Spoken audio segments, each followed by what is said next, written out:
From the following information, you are required to calculate coefficient of correlation between price and sales. Price and sales, দেখো প্রথম মানটাকে আমরা বলছি price. দুটি information দিবে, একটা প্রাইস একটা সেলস। একটা হইতে পারে সেলস আর একটা অ্যাডভার্টাইজমেন্ট, একটা হইতে পারে দুইটা কোম্পানির প্রফিট। মানে যে কোনো দুইটি ইনফরমেশন দিয়ে তোমাকে বলতে পারে দুজনের মধ্যে তুমি সহ সম্পর্কটা বের করে দাও। এই ক্ষেত্রে আমাদের করণীয় কি? আমরা কোনো দুইটা মানের মানে যে কোনো দুইটা মানের আমরা যে কোনো দুইটা মানের কোরিলেশন বের করতে চাইলে জাস্ট ওয়ার্কিং হিসেবে আমাদেরকে ছোট্ট একটা টেবিল করে নিতে হবে। আর টেবিলটা আমি করে দেখাচ্ছি। আমাদের কোরিলেশন বের করার জন্য কি কলাম করা লাগবে? আমাদের এক্স এবং ওয়াই এর জন্য, এক্স এবং ওয়াই এর জন্য দুইটা কলাম লাগবে। এক্স স্কোয়ারের জন্য একটি কলাম, ওয়াই স্কোয়ারের জন্য একটি কলাম এবং এক্স ওয়াই এর জন্য একটি কলাম। X Y, X square Y square X Y. এবার স্কোয়ারটা করে ফেলো তো।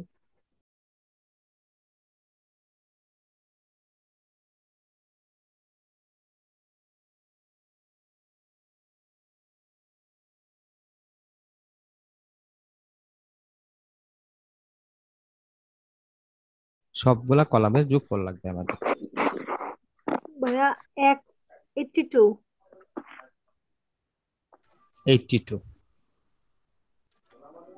সামেশন 128, ওয়াই এর যোগফল কত? 28, 28। এক্স স্কোয়ার 1604,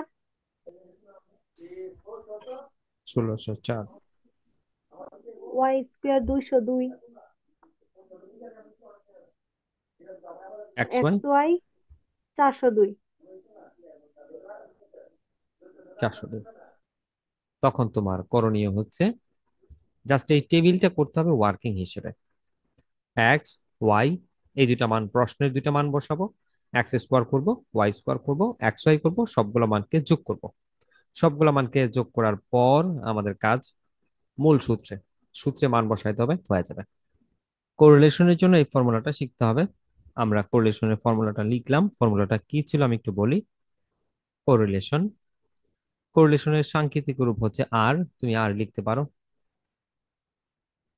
ডিভাইডেড, উপরে লিখবা summation X Y, summation X into summation Y divided N. নিচে হোল রুট, দেখো হোল বডির উপরে রুট আছে। তারপরে সেকেন্ড ব্র্যাকেটের ভিতরে summation X square, summation X তার উপর square divided N, summation Y square, summation Y তার উপর স্কোয়ার ডিভাইডেড এন। জাস্ট আমাদের কাজ হচ্ছে এখানে মান বসিয়ে দেওয়া। এখানে মান বসাতে পারলে আমাদের আনসার গুলো চলে আসবে।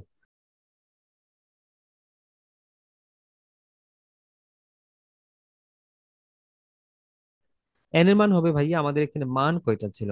1 2 3 4 5, পাঁচটি মান ছিল। এন এর মান 5।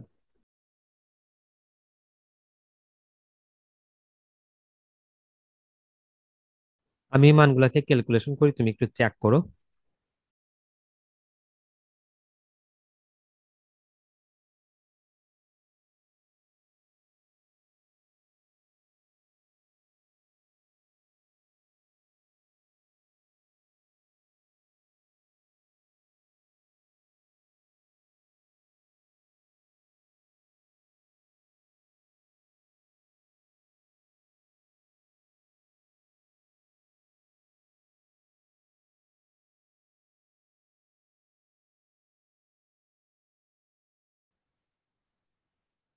কারো এই রেজাল্টটা হয় কিনা জানাও, যদি হয়ে যায় ঠিক আছে।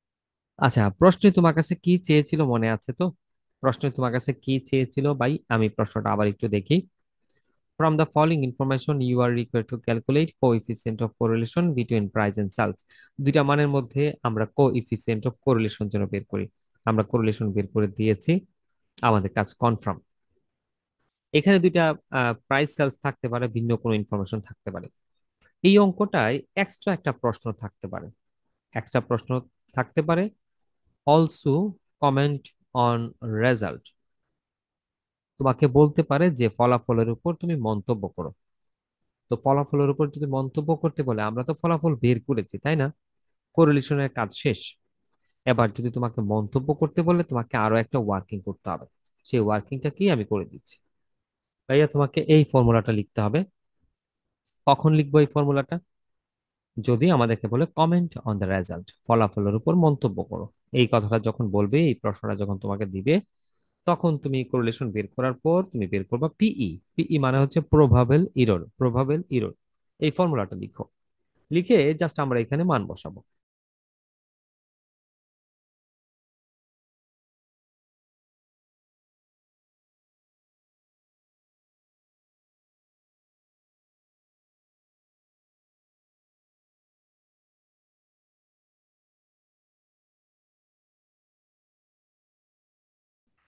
Point two two.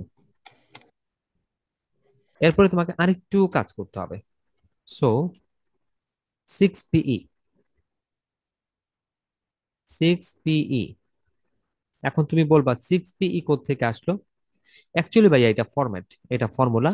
পিই কে 6 দ্বারা গুণ করতে হবে, পিই কে 6 দ্বারা গুণ করতে হবে। তো পিই কে যদি 6 দ্বারা গুণ করি, এই পাশের মানটাকেও 6 দিয়ে গুণ করতে হবে। এই যে দেখো, 6 × 0.22, মানে আমাদের যে রেজাল্টটা বেরিয়েছে পিই, এটার উভয় পাশকে 6 দিয়ে গুণ করব।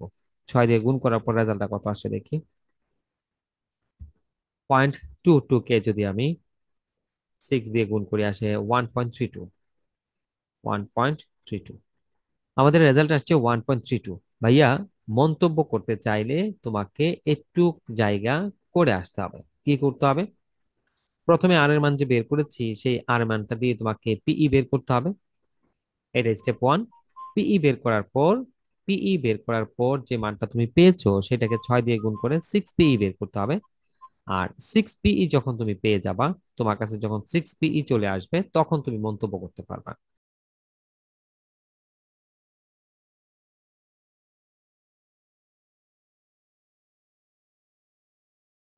তুমি যে 6 পিইটা বের করলা, 6 পিইর আনসারের সাথে তুলনা করে আমাদেরকে মন্তব্য করতে হবে।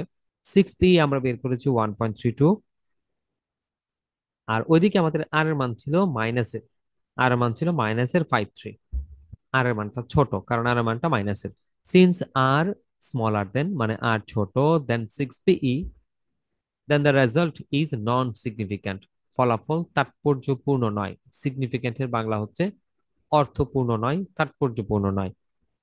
আসো, যদি তোমার কাছে মনে হয় যে এই রেজাল্টটা যদি উল্টা হয়, তাহলে কমেন্টে আমি কি লিখবো দেখো তো, আমরা কি লিখেছি। যদি তোমার আর এর মানটা বড় হয়, এই যে আর বড়, 6 পি ছোট, দেন দ্য রেজাল্ট ইজ সিগনিফিক্যান্ট। নন বাদ দিয়ে দিব আমরা। দেখো তো দুইটার পার্থক্য বোঝা যায় কিনা। যখন আর এর মানটা ছোট হবে আমরা লিখবো নন সিগনিফিক্যান্ট, যদি আর এর মানটা বড় হয় আমরা লিখবো সিগনিফিক্যান্ট। এই দুইটা হচ্ছে আমাদের কমেন্ট। আমরা যখনই কোনো অঙ্কের মন্তব্য করব, যখনই কোনো প্রশ্নের মন্তব্য করতে যাব, তখন আমাদের মন্তব্য মন্তব্য হবে হয়তো সিগনিফিক্যান্ট, নয়তো নন সিগনিফিক্যান্ট। ওকে।